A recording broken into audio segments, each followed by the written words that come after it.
A commercial airplane weighs up to 400 tons. That's the equivalent of 250 cars stacked on top of each other. And yet it takes off, climbs to 35,000 feet, and stays up there for hours. How is that even possible? The answer lies in four invisible forces constantly battle each other while the plane is in the air: lift, weight, thrust, and drag. And whoever wins that battle decides whether the plane climbs, descends, or keeps flying level. Let's start from the beginning. When the airplane accelerates down the runway, the engines produce thrust, the force that pushes the aircraft forward. But moving forward isn't enough.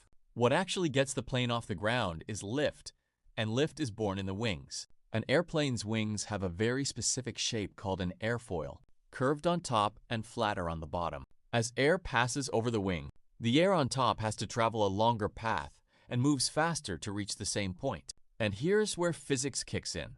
Faster air means lower pressure. So the pressure below the wing is greater than the pressure above it, and that difference pushes the wing upward. That force is lift. But there are two enemies constantly trying to bring that plane down. The first is weight, gravity pulling everything downward, all the time without stopping.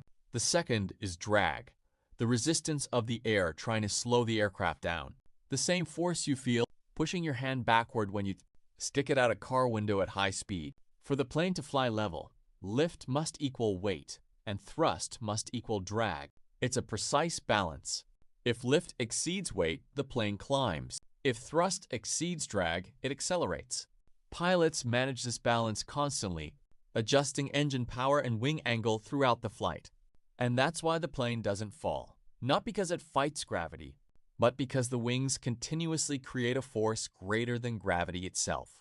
In the end, what keeps 400 tons in the air isn't magic. It's physics. The same physics that makes a sheet of paper glide when you blow air over it. The scale is different. The principle is exactly the same.